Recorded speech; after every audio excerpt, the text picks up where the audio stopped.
Ooh, good drop. It ain't exclusive if it ain't an Emlyn exclusive.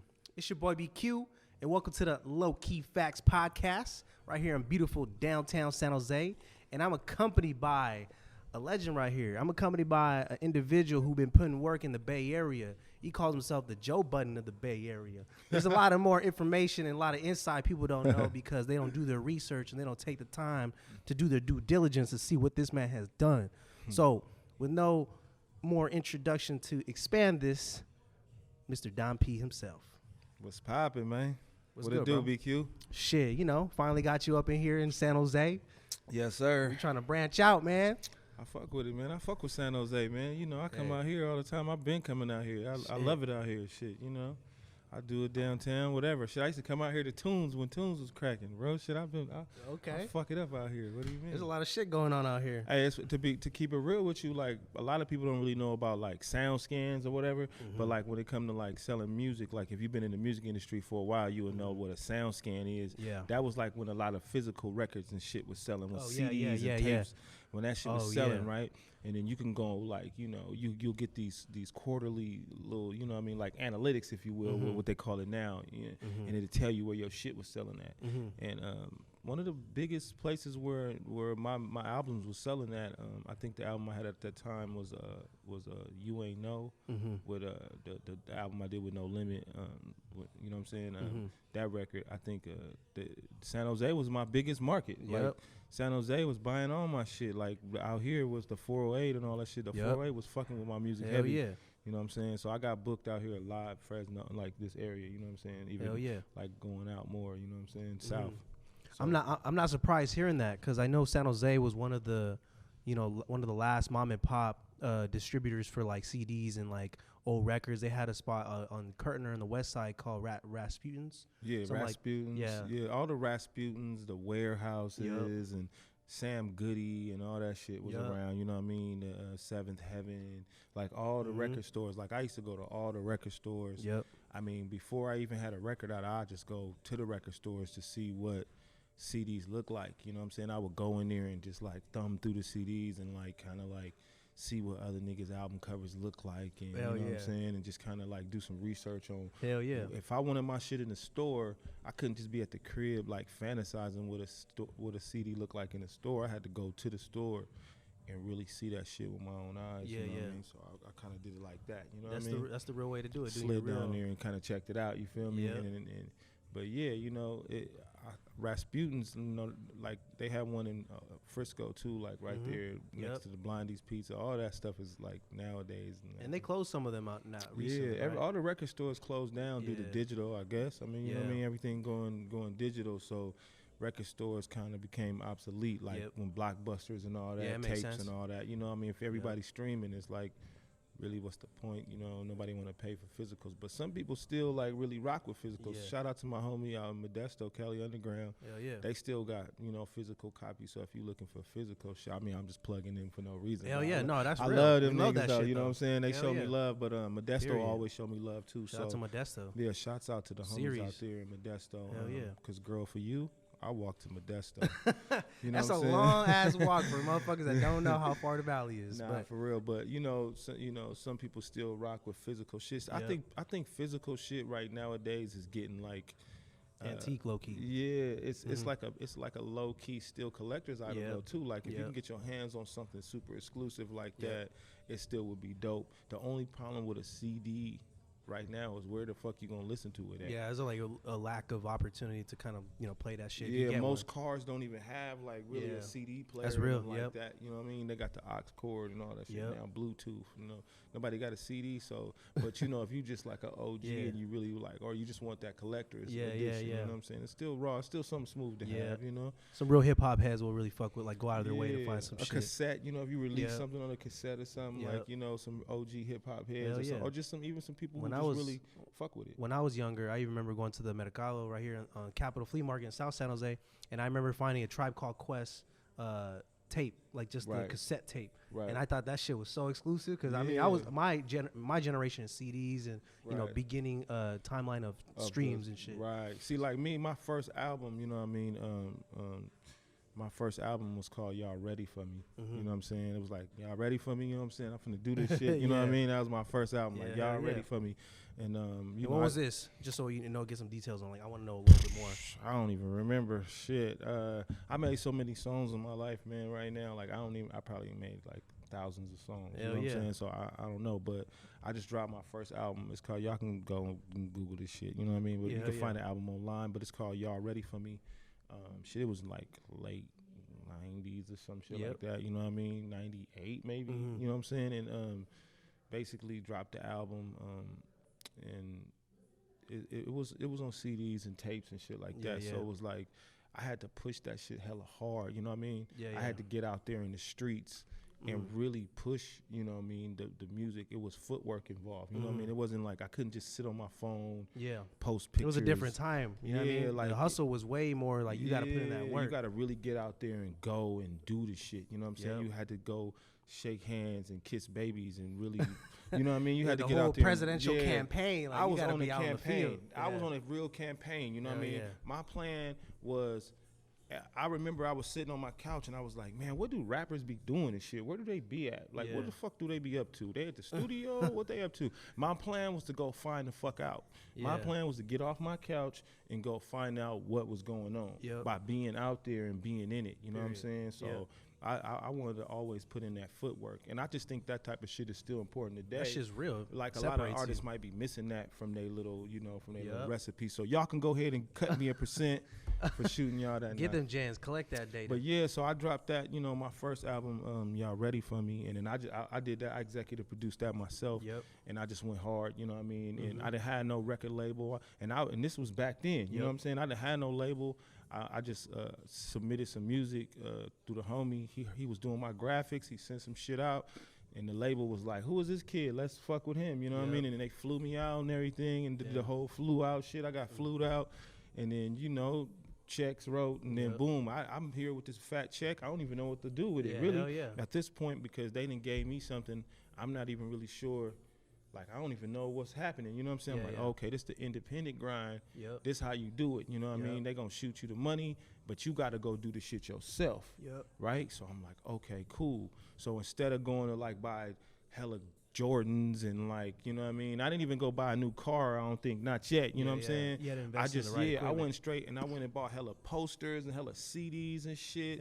Like I was just printing up t-shirts and like doing all that type of shit with the money, you know what I'm saying? Instead of like you was investing in it. Yeah, instead of buying hella clothes and shit. So then I kept flipping, and then when they was like, yo, all your CDs sold out, I was like, they did?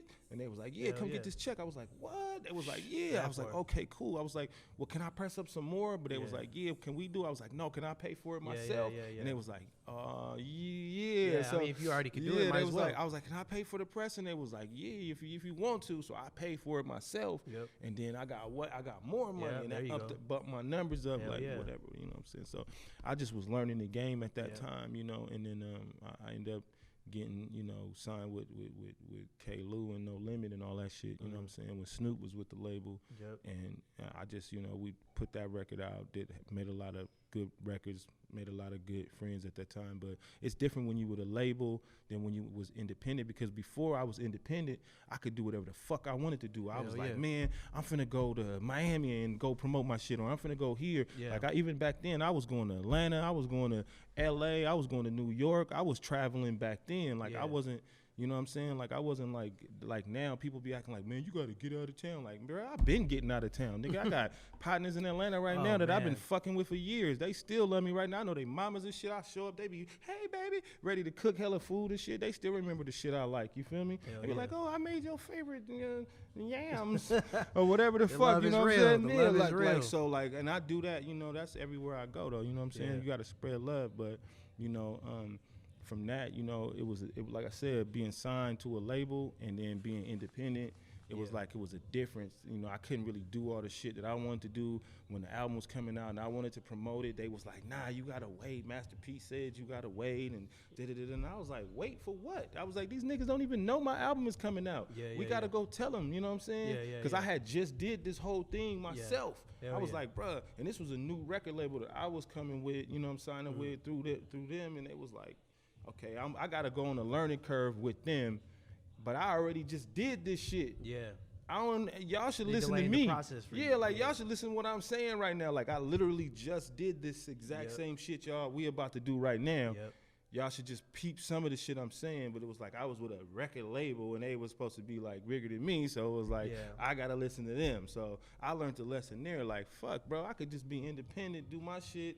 I know, you know, if I lose, I'm gonna shake the dice. You know what I'm saying? If I hit 11, I'm gonna go home with a pocket full of money. If I snake eyes, and fuck it, you know what I mean? Yeah, risk reward. It was on me. You know what I'm saying? So that's, you know, I would say that to a lot of independent, you know, artists. Like I ain't saying like don't. You know, if you see some money come across the table and it's a good situation, like, you know, get in there. You know what I mean? Get in where you fit in, because you building. You know what I mean? You taking something that you started and then you building. And I be trying to tell like artists, like, look at the record label, like, stop looking at it like they giving you a job and look at it like you giving them a job. You giving them an opportunity. You to giving make money. them a job. Get what I'm saying? Yeah, like, period. they finna invest in you off top. But here's what it is. They gonna invest in you, and then they gonna make a percentage from making you and your product get where it wanna go. If you start looking at the record label like that, instead of looking at it like your fucking ATM when you ain't got no money or when you crying or when your shit ain't together, then you going to the label, oh man, y'all ain't giving me no money. Bruh, check this out, bruh. You popping, my nigga. If you can't go get no money, quit trying to fuck all them bitches and sip syrup and hang out with your homies all day and go get with some people at a table and talk about some business plans and some motherfucking money. Period. You know what I'm saying? Like, go figure out how to get some money when you popping. You know what I'm saying? Yeah, okay, all these girls want to, you know, touch your weenie and shit. That's cool. You know what I'm saying? Shit. That's cool, they right? They reaching. You feel me? You got all these reachers out here, you know what I'm saying? At the same time, you got to ignore some of the reachers. You know what I mean? Don't get distracted. And that's what the song Distractions with me and the Jacka. Yeah, I just seen that. Yeah, the video. You feel me? That video, thousands. I don't know how many views it got, but couple 100,000, whatever. I think it was like 144,000. You feel me? Like, so it's like, at the end of the day, like distractions, a lot of people is distracted. You know what I'm saying? A lot of people get, and at that time, I was getting distracted. The reason why I made that song, and I felt like I wanted to get the Jacka on it, was because he was like, really, his shit was going crazy at that time. You know what I mean? And it was like, I was like, how is my partner so focused right now with this music shit? You know what I mean? And I felt like, fuck this music shit. I want to make some money. I don't give a fuck about this rapping shit. I'm finna go over here and do some woody-woo slick shit, whatever our street shit I was, you know what I mean, previously into, but I won't talk about it right now. Past life. Past life. We don't talk about that, you know what I'm saying? But yeah, you know, might as well go turn yourself in, jokers. But anyway, you know, I was like, I want to get this record done, and I want to put the Jack on it because his shit is really together, and the way he going and what he doing, he ain't distracted. He looked like he really on focus on the shit, and I was trying to get focused on my shit, and I was kind of like using my brother as an example to, you know, like, okay, I need to get like this. Like, so he selling these records. He ain't trying to sign with no major label, but what he is doing is he definitely putting in that work. He doing these verses. He going over here doing these shows, 2-3 shows. Yeah, everywhere. It's getting mapped out where he just making his bread, and it's like, bro, you don't even need no record label. Look how much bread this dude making every week, and it's more calculated. You know what I'm saying? Like a weekly bag. You know what I'm saying? Like bag chasing just weekly. You know? Hell yeah. Bag chasers weekly.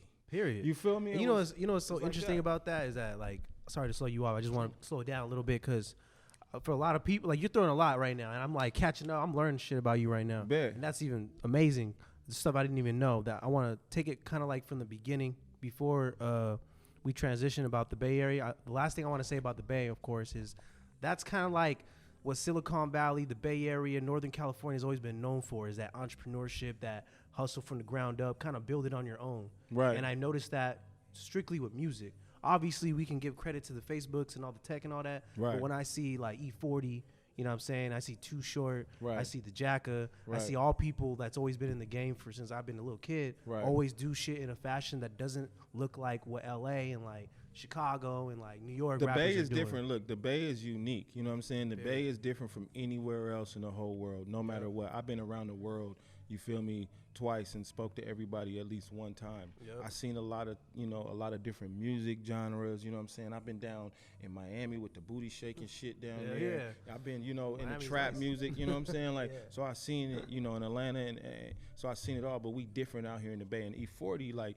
40 always been ahead of the game. You know what I'm saying? He's always been ahead of the game. Even right now.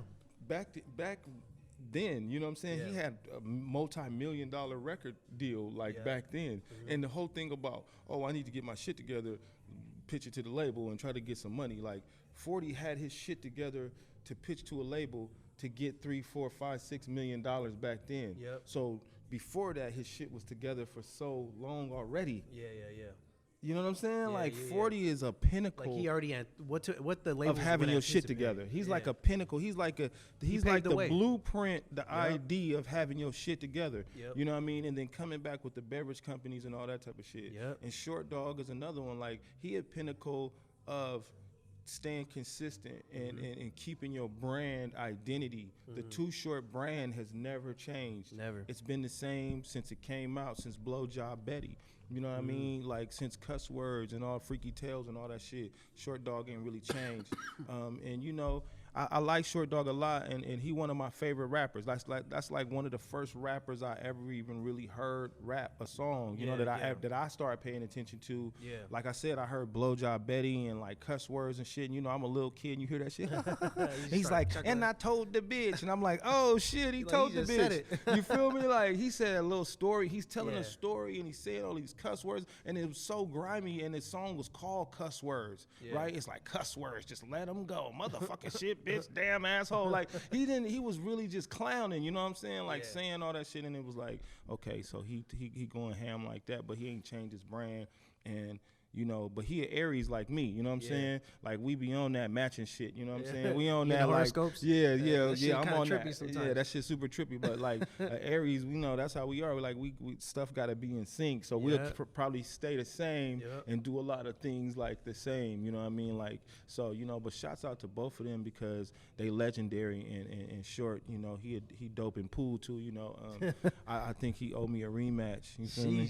These legends, man. The culture is just is big. It could go so many directions. I need a rematch, Short Dog. So one of the things I want to know personally, because like when I do my selection when it comes to my podcast, it obviously based on my due diligence, my research and stuff like that. But stuff that I'm really genuinely curious about because I grew up as part of the culture as a fan, a consumer. You know what I'm saying? So when I see you with Roddy Ricch, and I see you with like Short Dog, I see you with E4, I see you with everyone, and now I'm just curious out of curiosity. I'm like, how do you get synced into the game, And as you just kind of elaborate about your history and just kind of your upbringing, it all explains it. You know what I'm saying? Bet. And anybody I know that can even speak in that dialogue always come from a background of putting in that work.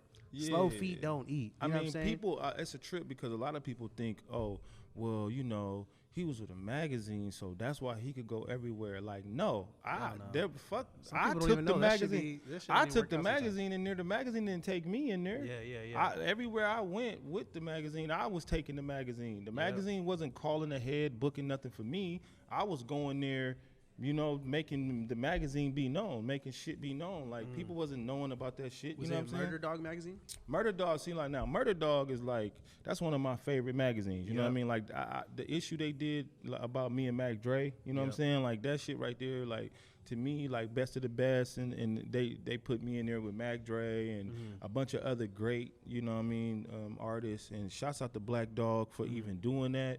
I mean, I think he just respected my hustle at that time because I don't even know. Like I was like, Mac, he put me in there with the greats though. So you know what I mean? Like to me, I don't know. I never looked at myself like that, but like it started to like come to, more to fruition for me to understand and like, oh, okay, people really fuck with my music. More than that, people fuck with me. They see that I'm like, I'm out here and I ain't really going nowhere. And like I said, I've been out here. So people thought like, oh, I just came out here. No.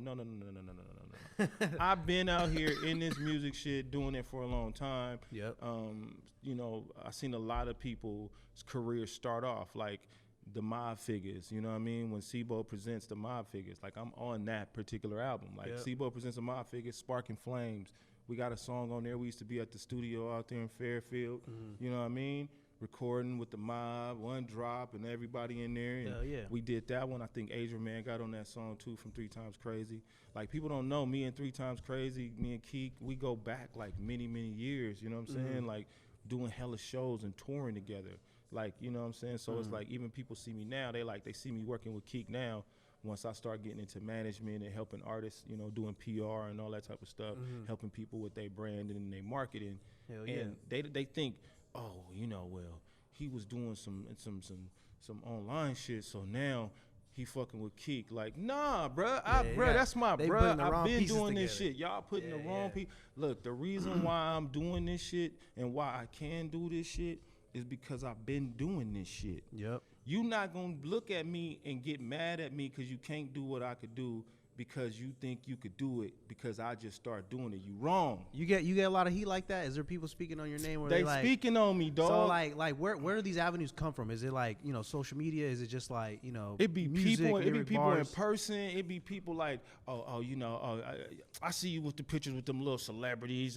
They don't really know you, da da da. And it'd be a trip because I be meeting people like different people from rappers and shit, you know, that be new rappers that be popping, and they be like, "What's up, Don P?" And I'll be tripping like, bruh. Sometimes I'll be like, bruh, you know me? They be like, bruh, hell yeah. I'm like, I'm with New York niggas, New York rappers that I think is hella famous and shit. They be like, we know who you. I know who you is, Don P. I be like, damn. Yeah, you just too humble, man. Because I think you know that you know where you stand with it. I fuck with it. Because I can see it. You know what I mean? Like the way you carry yourself, all your persona, your character. Like I already see what you bring to the table. You know what I mean? You know what it is, bro? I'm just a confident person. Yep. I'm not cocky. Yep. Like I'm not like, you know what I'm saying? I'm not wearing my attitude on my sleeve. Yep. I'm just confident. Yeah. And I'm so focused on trying to figure out how to make myself so much rawer than I ever could have been ever.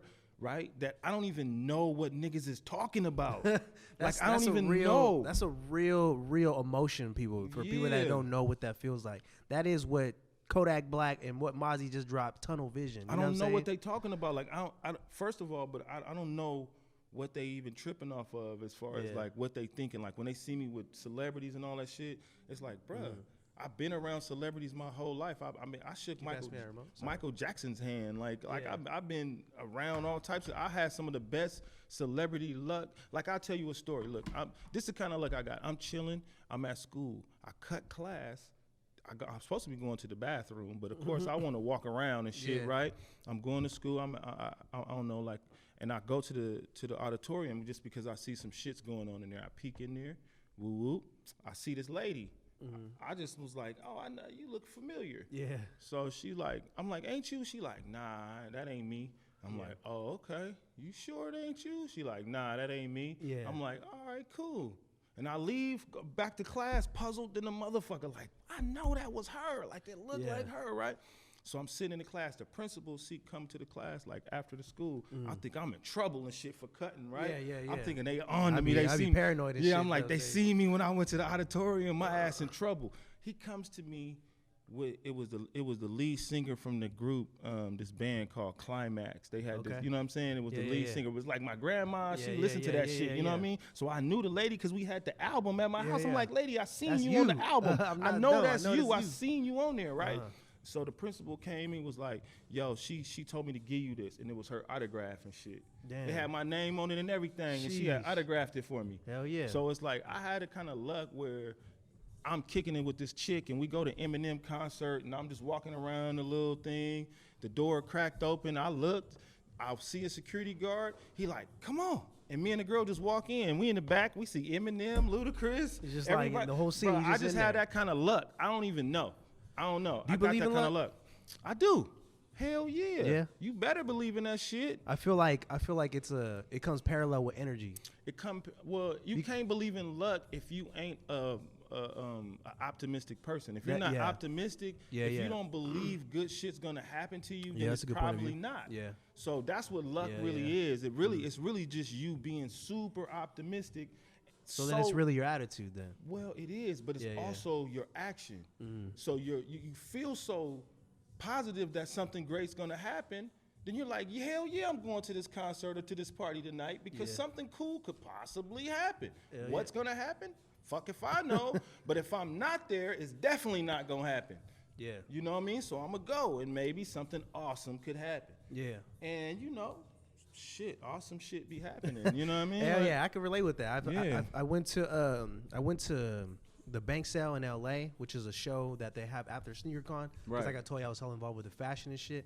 But they had a workshop where they were, selling an entrepreneurship workshop in LA, and they had Blake from Popular Demand, which is like a big clothing brand in LA at the time, and then Nipsey Hussle. He was going to be a workshop host. R.I.P. to Nip. R.I.P. to the GOAT.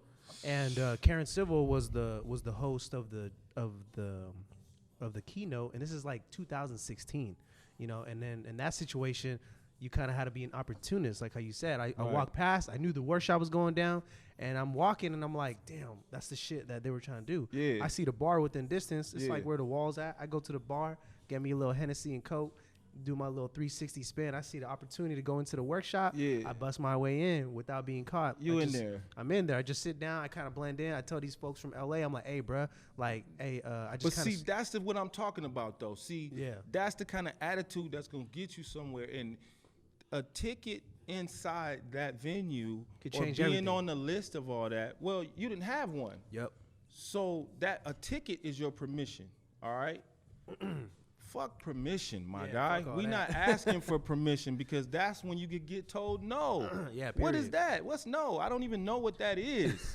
I never heard of that. Yeah. Like, get that out of here. You know what I'm saying? Yeah, real shit. That's what I mean, though, about like being like ready to just go do shit. I'm walking past a club with my homie in Seattle, and the doors open and it's a line outside.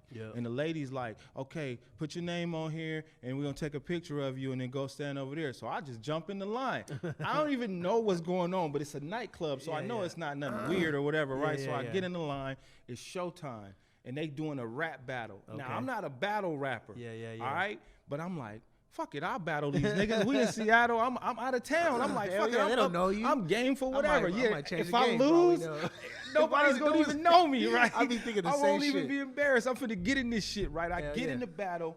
I learned a couple lessons, all right? Like I said, it was for showtime, and I learned 2 lessons. Really, like, one is that I could fuck with the freestyle battling shit, and I battled and I won I got all the way up to like second place. Right, I won second place on the Showtime battle. The reason why I didn't win first place, and this was one of the lessons that I learned, is because the people who threw the event, they wanted their artist to win first place.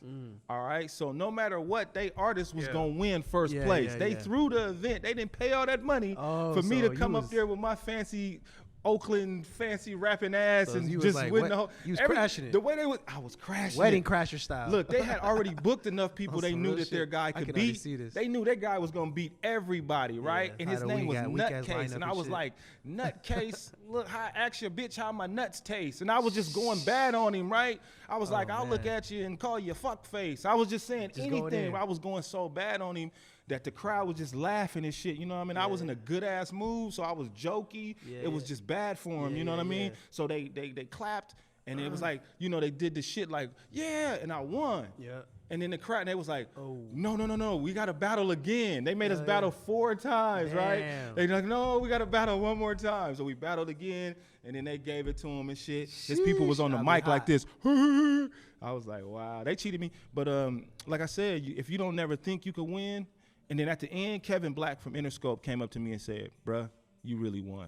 You won that Interscope, shit. They stole that. The dude from Interscope came up to me and said, bruh, he called me, he seen me walking to my Jeep. He said, bruh, you really won that, bro. Politics, bro. Shit. You just learned the lesson in politics. It's real. So I was like, ooh. But it made me feel good, though. We went and got some weed and partied after that, because I was like, I really won that shit. I got a Showtime T-shirt and shit. I went home and showed everybody.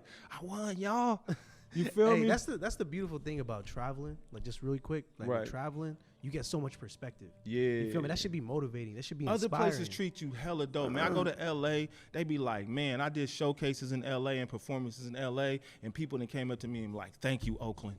Oakland, you killed it, Oakland. Oakland, you was the shit. I respect. Like, yeah, they give you respect. Because you're doing something other people ain't even willing to do in their own city. You know what I'm saying? So that already speaks a lot that you're coming from a whole other section. Plus, we got that energy. If you're from the Bay Area, I don't care what part of the Bay Area you're from. San Jose, Frisco, Oakland, Richmond, Vallejo. And you leave California, your energy is felt, bro. Yeah, they be like, woo, where you from? I went to Phoenix, Arizona. I was just Honestly, I could go into detail, but just the way people were kind of like, you know, drifting with my energy and my vibe, like it was positive and it was negative, you know what I mean? Right. But you know what I'm saying? It does something. You could tell that people are not familiar with that energy and that. Yeah, no, they not, charisma. man. But you know, again, being from the Bay Area, we got a certain, you know, energy that we bring. And it's like, even with our music and the music culture, it's like for me, it's all about building industry here in the Bay Area. That's how I even, you know, got into media.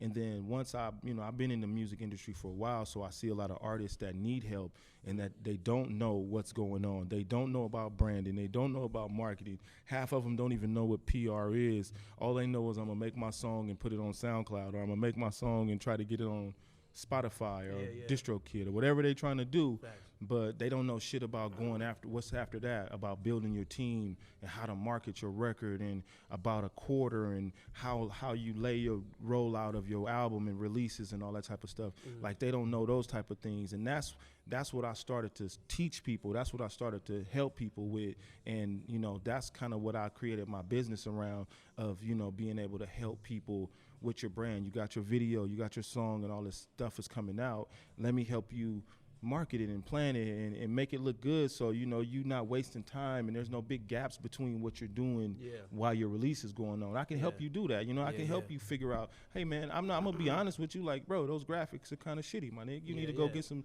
Because my cousin did them. Okay, bro, I know a guy, bro. $50, bro. Get your shit together. You know what I'm saying? Like, go spend. Don't buy that quarter of weed. Don't buy those cookies or whatever you was finna buy. Go buy the cookies, you know what I'm saying? But don't, you know what I mean? Don't act like you could buy cookies but can't buy some clean ass artwork. Like if you could spend $100 on weed, bro, you could spend $100 on some artwork that you claim you care about your career so much about. You know what I'm saying? Go spend that same type of money. Spend it on both. You know what I'm saying? Like, make sure you got your weed in. Smarter. Yeah, just spend smarter on your career. And, you know, things like that. So these are the things that I want to, you know, help some of the artists with, you know, just their branding and just figuring out what their plan is and what they're going to do. So that's, you know, that's kind of where it is. And even with my radio show, I like I said, I worked in the media thing where I'm a journalist. I'm interviewing all the top artists in the game, you know, whoever it is, baby, this one, I was whoever. gonna bring that. I seen you through your Hyphy Juice content. You had exclusive interviews with Burner, the baby. You even had people coming through the studio that were even San Jose orientated. I know you had Heaven on there, and you had Clayton Williams. Clayton Williams, he from South. They're both from South San Jose. They're both from the same section we grew up. Shouts out to Clayton Williams. Me and bro, we working right now. We got a lot of cool things going on. He's a really dope producer / engineer over at Empire. Yeah, he been doing his thing. He's for super a minute. creative. He made a lot of hit records that people don't even know. Like, give me a G. Like, he made that Go. You know, he made like some stuff with John Hart, the Whistle song. Like, he made a lot of dope records. You know what I mean? He did a bunch of stuff on Kamaya's new album right now, to Get Ratchet. So like, and shouts I out seen you to there him. too at the listening party too. Yeah, of course. The whole Empire atmosphere and just all the people. Well, see, with Ghazi, man, when Ghazi first started Empire, man, a long time ago, I was there. You know what I'm saying? I was there, a part of the whole. Like, I'm not new to Empire either. Yeah. So like, I've been there, like, you know what I mean, back in the day. You know what I mean? Like, I watched it develop. You know what I mean? Me and Ghazi is cool. He an excellent dude, a top notch dude, one of the dopest forward-thinking people I ever saw jump into the music business here in the Bay Area. Hell yeah. I really love his approach, you know, and not even embracing the challenge of bringing that hip-hop culture to the Bay Area. But it's not just hip-hop. Like, his whole idea is not just about rap. It's about the idea of the industry. Like, even what I'm saying, like, building industry, he has definitely built industry here and created something that's so raw and so dope and so forward that the future of whatever this is right now is so brilliant due to the fact that he even planted this seed right now, what he created here. And we never had nothing like this before.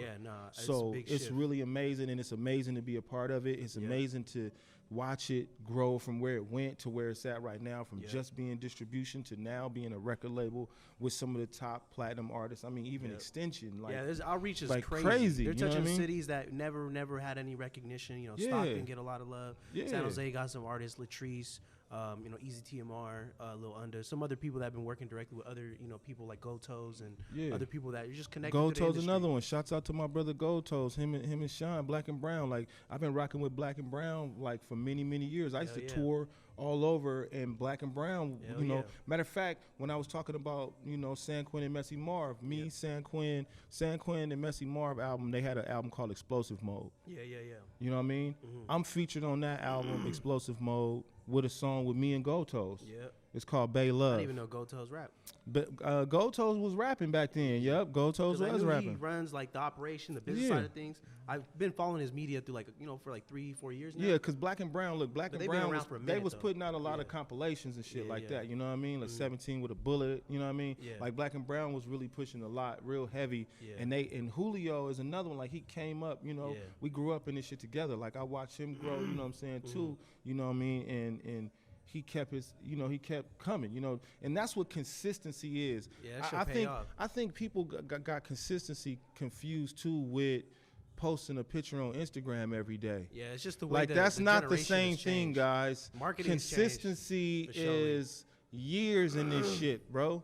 Not just the few months you decided you was gonna be serious about rap or your music career. Yeah. Consistency is you taking losses, going hard, coming back, and making something happen. Starting over again, continuously coming back every time. I don't care. Even if you hit a fucking grand slam, that shit's over once it's over the fence and you run around the bases and everybody cheer.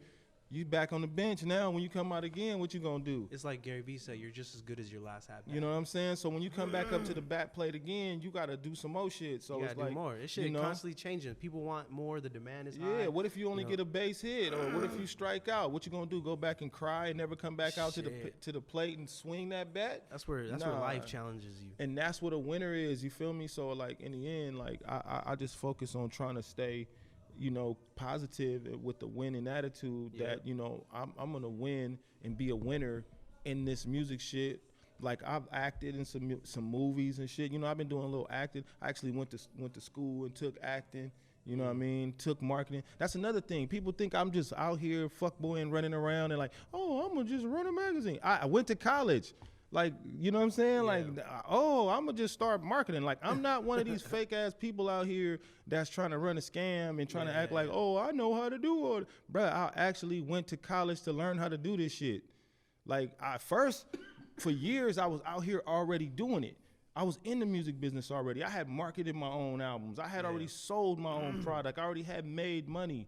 Yeah. I had learned how to work in a recording studio because I'm the type of person, if I go to your studio, I'm going to look around, see how much, what the equipment is and all the shit, and I'll be bought all that shit and put it in my house. You feel me? Period. So I got my own studio in my house. I'm already recording my own music. You feel me? I seen a dude a long time ago in New York. He had a whole setup at the fucking airport. I was at JFK airport. I flew out there. He had the Roland 880 and some more shit and a little microphone. And he was like, I got a mobile studio. My nigga gave me his business card. If you need it while I'm out here, I'll pull up to your hotel. I was like, what? Damn, that's a real business model right there. This is when I had never seen that shit. I was like, bruh, I hit the nigga. He pulls up. I'm like, bruh, let me record a song. So I record some shit. Yeah. He like, bruh, I got another studio we can go fuck with. We go to the studio. It's fucking Dougie Fresh and all them niggas in there. Like, real hip hop. So it's like, I seen the game evolve, but I go in there and try to build, my own way, my own path. Like I ain't never been a follower. Like I always been the type of artist that was on my own and doing my own thing because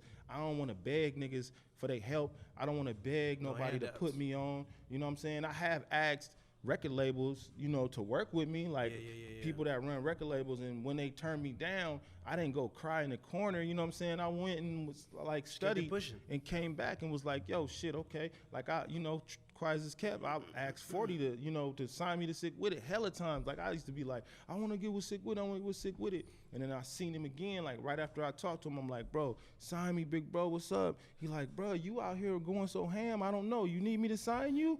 He like, bro, do you need me to sign you? I'm like, bro, I need it. And I'm like, bro, he like, man, okay, whatever. But then I go, run a play, and now I got my own check, and I got my own distribution, and I came back and I gave him the flyer, and it said executive produced by Don P, and I gave it to him when I seen him at the Impact convention, and he looked at it over his glasses and shit. He was like, partner dude, ooh, you went and did that pretty quick, partner, dude. He was like, you did that. Hell yeah. He's like, you on your own. You did your own shit. Hell so yeah. from that moment on, I realized, okay, I got this shit. You know what I mean? 40 Water gave me the stamp and was like, bro, you feel me? Hell and then, yeah. you know, he put me on the record, Gorilla Milk and shit, like one of the first records I got on, like a feature record. I didn't even know what that shit was or what it really meant at that time. Hell yeah. But I was in the studio with him and Spice One and a bunch of rappers, you know what I'm saying?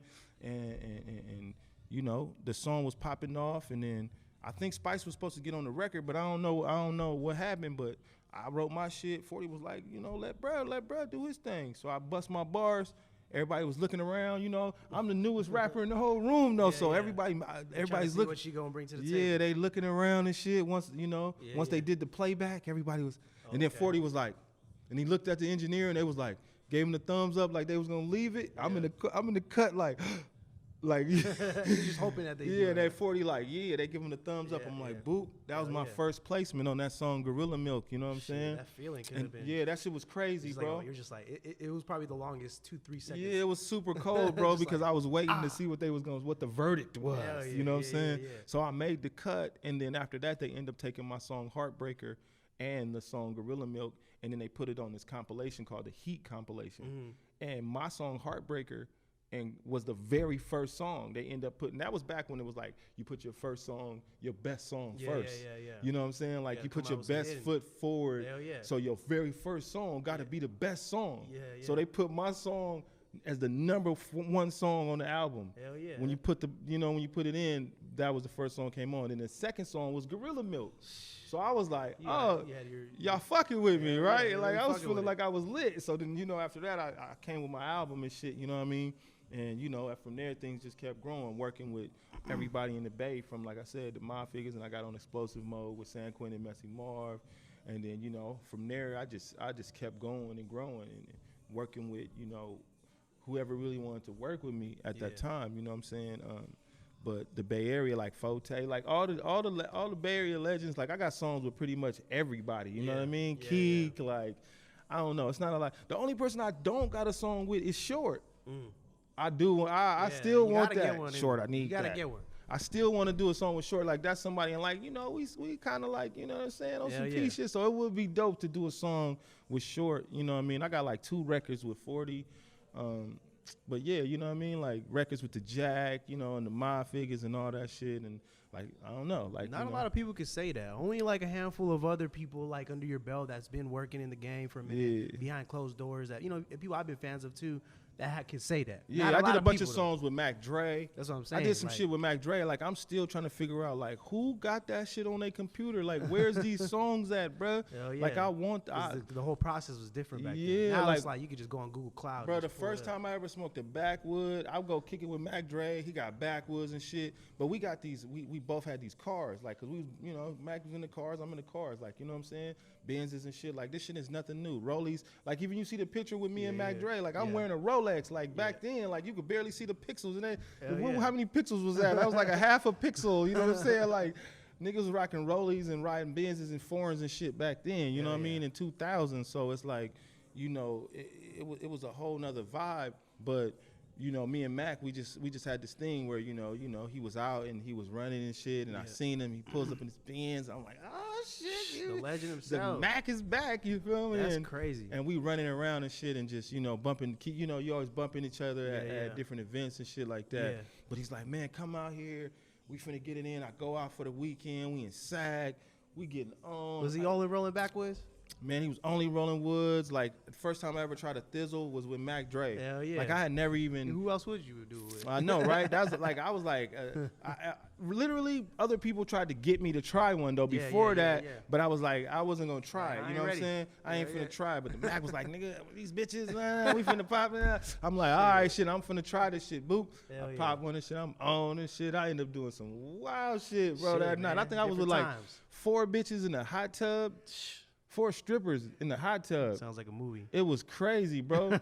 I'm just sitting there. I'm high though, like, so I'm kind of lightweight geeking. Like, is this shit even real or not? And I'm sweating too, cause you know it's a hot tub. So I'm just sitting there looking at them. Sweating on that motherfucker. They sweating. I'm looking at them. Then they start being wild, right? So I'm like, this is really happening. Yeah. So yeah, I mean, that's one of the wildest things that ever happened, bro. Like, you know, 4 chicks in the hot tub, it went down. It was a real movie. This is why it was very, very important, because you were a key piece to this elevation of this podcast. Come on, man. I've been seeing you too. No. Let me give you a shout out, bro. Okay. I watch you, you know, keep going, you know, because, you know, I do this podcast shit. And I don't call myself the Joe Buttons of the West Coast, but other people have. They've been like, hey, I see you, Joe Buttons. Other people be saying, like, Don P, bro, you like the Joe Buttons of the West Coast. You doing different podcasts. Because I had another radio show, you know, before.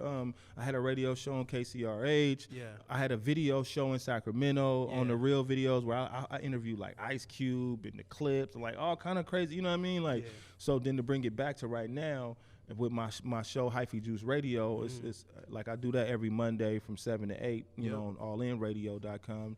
And, you know, when I'm doing that now, people probably think like, oh, he went from, you know, being at Rolling Loud and all that shit, and now he interviewing people. So, but they don't realize this is some shit I was already doing. I was already doing journalistic shit. Yeah. People don't understand the game. Like I've been doing this. It's all about evolution. You know, like shit changes. Everything I'm doing right now, I've been doing. Like one of my songs, Let's Smoke, hit 10 million streams, and everybody's like, "How'd your record hit 10 million streams, bruh? How the fuck do I know?" I don't know. People listen to it. I don't have no idea, bro. I swear to God, I was so juiced when I seen that. Hell yeah. Because, bro, I put that album out in 2015. I don't know. You could go look it up, bro. I saw your post. 2015, bro. That's when I put that out. So if you got music, don't be scared to put it out because you never know when it's gonna pop. Because, bro, I was sitting at the crib. Come in, check. You got to check. I'm like, I check for what? I look at it. They like, oh. I'm like, oh. So I hurry up and go to my shit, my Empire shit. I'm like, nah. I was like, I don't want to send this check back. Let me go look on here and make sure. You know what I'm saying? Like, I went and looked. I seen it. I was like, oh, okay. That makes sense. Yeah, I was like, secured. But it was only like I think at the time it was only like 6 million or something. I was like, oh, okay. Hell yeah. But it just kept going and growing and shit. And so again, if you got music, put that shit out, man. Don't sit on it. I got a lot of songs on my computer right now that I ain't put out. I had a record with me and Jamie Foxx, you know what I'm saying? Shit. And I tried to put it out, and the record label was like, like, nigga, you tripping. Like, you know what I'm saying? Like, do you have a release for this record with Jamie Foxx on it? And it was like, man, you know what? Nah, I don't. A lot of politics with that shit. It's a lot of politics with that, but I you know. It's part of it. Yeah, it's part of it. But I got a new album. It's called West Coast Party. That's about to drop. You know what I'm saying? My birthday coming up April 3rd. So yeah, you know what I mean. A little function. Yeah, a little function. So you know, and then I got the festival, the Who Got Juice festival. So you go to whogotjuice.com. And check it out. Check out the tickets. You know what I'm saying? Check out the lineup or whatever. And I'm just dropping. You know, I'm doing the festival April 11th in West Oakland, you know, just bringing out a lot of the homies, Clyde Carson, Sierra Sprague, like, you know what I'm saying, Rapunzel, Lil Duty, my little homie, Lil Slug, Jordan. Yeah, you know what I'm saying? It's really a lot of cool people, on the lineup, a lot of dope artists that, you know, that I've watched come up and, you know, and are really grinding. So, you know, like I said, go to whogotjuice.com and check that out. And get your tickets, man. Yeah, slide get you through, some tickets. Man. Come Don't through. waste no time. This is a fucking event. Come rock your own. Yeah, come get down. You know what I mean? And come see what it's really all about, because it's really about, again, building industry. That's the reason. That's what Who Got Juice is all about. It's all about finding out who got juice, who really been grinding, who really been working. You know, it's not about like, oh, who's this or who's that or who everybody riding they nuts. This is about the people who have really been grinding and going hard. These are the people I feel that really got the juice. These are the people that are going to have the juice, because the juice ain't the same thing as that other shit. It's not clout. Juice is different from clout. Let me let you know that. See, me, I got the juice. You get what I'm saying? It's more ingredients. Yeah, it's more ingredients, man. I got the juice. That cloud you know what I'm saying? That shit, technology. Cloud is boo. You know what I mean? Whatever. You want to get clout? Yeah, you want to get clout. Clout can be manipulated. You can buy clout. Clout is whatever. You feel me? You can fake some clout. You know what I mean? You cannot fake the juice. You know what I'm saying? Some people born with it and some people just got it, bro. But you know what I mean? That's something that I got confident with, and knowing that I really have the juice. That's what I got. You know what I'm saying? And I spread that around. So that's what Who Got Your Juice got, because I see a lot of other artists, then they really got that juice. They're going to continue to go. They're going to continue to grow. And those are the people who are going to be unstoppable. Hell yeah. You can't stop somebody that got the juice. Oh, nah. You know what I'm saying? So they just keep going. Yeah, that's exactly. So, but like I said, the album coming out, West Coast Party. I got a dope record on there with my boy Matt Black. You feel me? I did a record with OGZ and Phoenix Flexing from Shoreline. Yep. I got a dope record with them on there. That's a remake with for Forte Players Club. It's pretty slick. Yeah, it's pretty slick. You know what I'm saying? Players Club. Yeah, it's pretty fly. That this morning. Nah, when you hear this shit, you're gonna be like, y'all some fools for that. Oh shit! But I was just slapping that this morning. The homie put me on with that joint. You know what I'm saying? Shouts out to my boy Joe Hustlematic. He put me on with that record. You know what I'm saying? Shot me that joint. I really like that joint. But I got Matt. Yeah, the West Coast Party. I got one with the little homie Rich Espy. He Rick Ross, new artist. We got one called Drippin'. That's pretty crazy. It's a bunch of good records on the new album. So, you know, one called Stunt Hard that I like, you know what I'm saying? So I think people going to get this project and they going to realize like, oh, this nigga Don P really could rap. This nigga really got bars, because they always be seeing me. And like some of the younger rappers, it's like, they be like, oh, you, like they might have hit me up like, bro, can you help me with marketing, or can you help me? And then it's like, they'll see some music shit on me and be like, oh, you rap? And it's like, bro, like, bro, bro, look, don't make you cry in the car, my nigga. Like, bro, you know what I'm saying? You want to battle now? But nah, at the end of the day, it's like, you know, I just be wanting people to understand that, like, you know, you can wear, you know, a lot of hats and do whatever you want to do. You know, rap music is the only one where niggas start talking about, oh, well, you know, he OG or he too old to rap or this one, that one. Like, bro, nigga, whatever, nigga, we finna make this song. It's finna be a hit, and that's really what matter. You know what I'm saying? So if you an OG out there and you listening, bro, don't let these little niggas scare you, man. Fuck that. Live your dreams, man, because guess what? That don't mean like your life ain't over. You know what I'm saying? Like, I'll tell you this. This is something I want to just say though, because it's like being, you know, if you an older rapper out there, or an older artist, or, you know, you might be a painter, you might be an older person doing anything. And this is just for the OGs. I just want to shout y'all out one time, because you know, you might not have achieved your dreams yet, and you might see a lot of people out there living your dream that you just haven't had a chance to put together yet. That you just haven't reached your dream yet.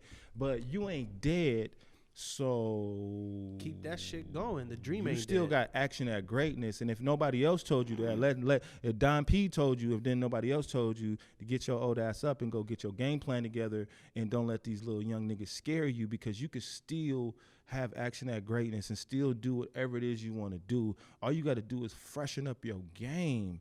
Don't hate on the youngsters. Don't hate on their music. Don't hate on their clothes. So what, they pants tight? Don't wear them. Nigga, wear whatever pants you wear. Like, so what, they dyeing their hair? Don't dye your hair. Do it whatever you feel like you should do. Take what you can learn from it. Exactly. But they are showing you that you need to be creative, that you need to stand out. You need to have a certain look. You got to be popping, because you do have to, you know, be in that environment, and you got to evolve in that environment, and you got to be able to stand out. So I'm just telling the OGs, man, still go make your music, man. And I want to shout out the, you know, the little homies that's been grinding too. And y'all get the OGs a break, man. You feel me? And at the same time, yo, go learn from the OGs. OGs learn from the youngsters. You know what I mean? And it'll be more harmonious out here, and we'll have a better ecosystem of music. We'll have OGs who already done it, who made some money, who got some shit that they could possibly bless you with, some jewels, pass a torch, put some people on, and then we can watch everybody grow and eat. And that's a part of building our industry. But when we got the OGs hating on the little niggas, and the little niggas saying fuck the OGs, being disrespectful, and you know what I mean, and then not really, and then hiding game from the OGs now. They're like, oh, you don't know know what TikTok is, huh, nigga? TikTok, nigga, you don't know this. You know what I'm saying? On the rise right now. Yeah, you get what I'm saying, though? Some shit like that, where it's like, bro, and the OG like, bro, show me how to do that TikTok thing, youngster. And then the youngster's like, nah, man, get out of here. You feel me? But it's like, man, everybody should be, you know what I mean? Everybody help everybody. So, you know, so we can build up our industry so people could come to the Bay Area and not just make us buy tickets, but buy tickets from us. Period. You know what I mean? The whole ecosystem. Exactly. So Integrate people can come vertically. see us, so they can come spend money with us. Exactly. You know what I mean? Instead of just taking our goddamn money. Yeah, we tired of Our corporate. rent too motherfucking high for us to be paying them all the damn time. And that's what I want to transition. The last thing before we conclude this is living in the Bay Area. You know, the culture is not in the forefront of our atmosphere. Right. Technology is. Right. And it's something that's not really talked about a lot in hip hop. But I'm really, really curious to get your feedback and your perception of what you think technology has done for Silicon Valley and people that are born and raised in this Bay Area culture. Man, technology has boosted our shit up. You know what I mean? Yeah. Technology is not scary. Like, the only thing scary about it is like some iRobot type shit where the robot try to fuck you or something. Like, you know what I mean? Like, if robots could just take over and start doing shit to us, then we'll be screwed. But other than that, you know, computer systems shutting down a whole building and locking us in and gassing us. Like, that's the kind of shit. That's the shit that's scary. Shit But I'm saying that's the Skynet. Yeah, Skynet taking over and suffocating niggas. Like, that right there. That shit is scary. That idea is scary. You know what I mean? You get your high tech 3,000 robot sex doll and you snatch your dick off. You know what I'm saying? Like, now you got a problem. But other than that, like I said, technology is dope, and I feel like here in the Bay Area we got a lot of great things happening with tech. And it drove up the economy, it drove up the rent, but the rent was always high. You know what I'm saying? It was always one of the top of the market for sure. This is the thing. If you're in a market where there's a lot of money and a lot of hustle, then you gotta be up to the speed of the hustle. Yep. Don't go to the city where they hustle and bustle and they grind and they grit and they get in that paper enough to pay that $5,000 rent. Yeah. Don't move your ass there. Go move where you can, bruh. Go move somewhere else, bruh. You feel me? Where you could afford it at. But where they doing that at, that's for an elite chosen few. That's gonna go do that. Everybody ain't gonna make it. Yeah, period. Some people gonna cry about it. Some of us was born there though too, like, so it ain't got no choice. So it's like you gotta do stuff to try to survive in this area. You know what I mean? In this high price market. So you gotta have, you know, like my pops always told me, man, you know, have you a job and have you a side hustle. You know what I mean? Have you a 9 to 5, but always keep you a side hustle. That way, you know, you can. And that's how majority of people in the Bay be doing it already. You got to add something on to it. You got to have more than one hustle, man. You can't just be out here trying to do one thing. If you got a job that's a 9 to 5 and that shit ain't covering everything, you need to quit that damn job, bro. Yeah, period. That is a whack ass job, bro. It's kind of hard though. It's really hard to find a job to cover the basic, you know, necessities. That shit is dumb, bro. You need that job. Because think about it, if you working 40 already, you can't go. What you gonna do? Go work another 10 or another 8 somewhere else, another 4 somewhere else? Yeah.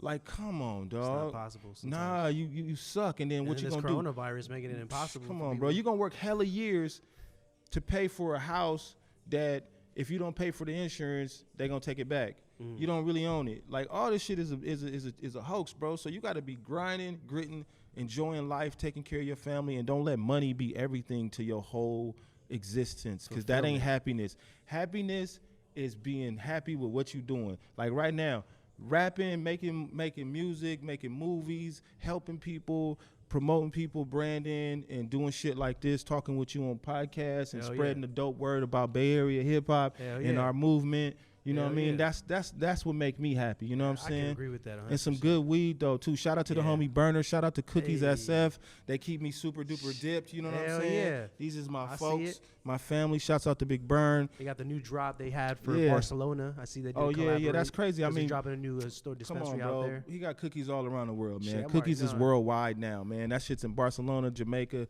Cookies is everywhere, man. But the clothing line is blowing too. And one of the dispensary companies out there, they said they were already in the works of putting cookies in Puerto Rico. Yeah, it's everywhere. So it's like he's already been handled that. Yeah. The Bay Area, like again though, like Bay Area culture is huge. It's everywhere, and us loving ourselves and loving each other is the biggest thing. And when I say that, I mean like showing love, like the support, artists working together.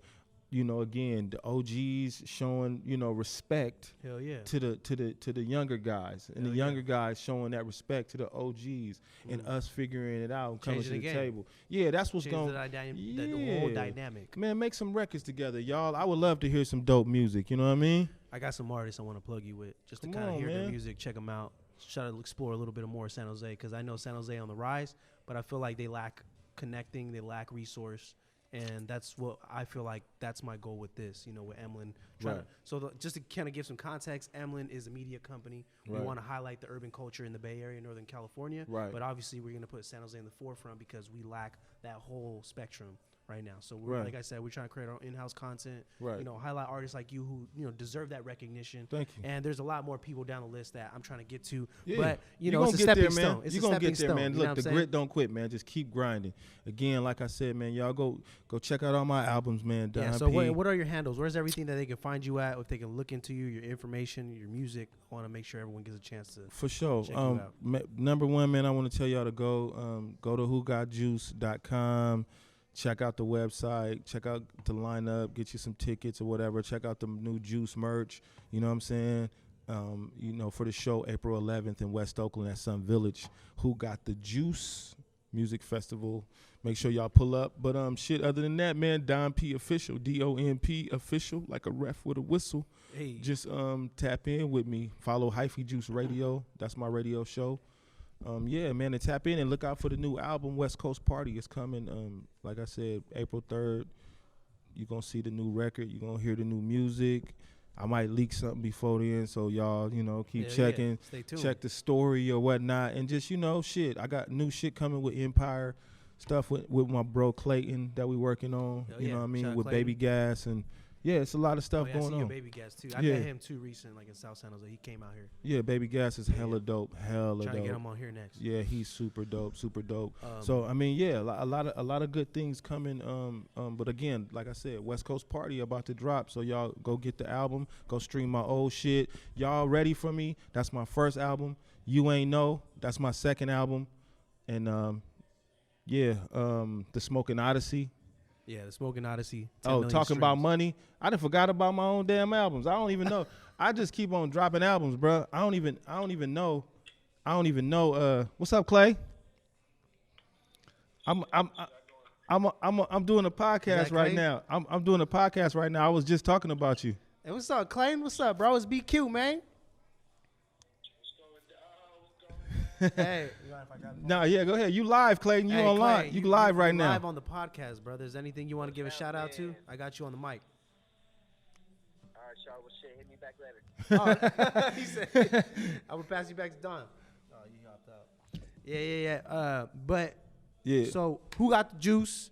Make sure you guys check out the event coming up in Oakland. It's coming. Right. What's the actual date? What's the drop date for that? That's April 11th. April 11th. In Oakland, in West Oakland. Soon. West Oakland. So you can go to whogotjuice.com or you can just go to my page, Don P Official, and hit the link in my bio, and all the information is there. Mm-hmm. You know what I'm saying? The new album coming, West Coast Party, that's dropping in April. And shit, we about to just turn up, man. And any artists out there, if you need some help with your marketing, you need help with your branding, you need help finding videographers, you need help finding studios when you come to town, you want to get some radio promotion, you want to get your song played on the radio and some internet radio, and just, you know, see the Bay Area and get tapped in, you know, hit my line and, you know, come on, just come correct. And, I got some promotion and radio promotion packages and, you know, just some PR packages to help you get your brand and your stuff together, you know what I'm saying? Yeah. And I don't work for free, but I do work hard. Hell yeah. Hey, that's you couldn't have said it any better. You know what I mean? Hey, tap in with the tap in. Tap in. Once again, I do appreciate you taking of the time course, to bro. come out of Thanks, San Ho. BQ, man. Thanks for having me, bro. I'm glad we had a chance to, you know, share a little more about your story and your upbringing, and I hope people find value in this context. This will be live on iTunes and YouTube. I can't give you the official date. I'll give you that as the time goes closer. But, you know, shout out to Gold House Media for making this production possible. It ain't exclusive. If it ain't an Emlyn exclusive, it's your boy BQ, Don P. Don Peasy. LowKeyFactsPodcast, and we out. Yee. Peace.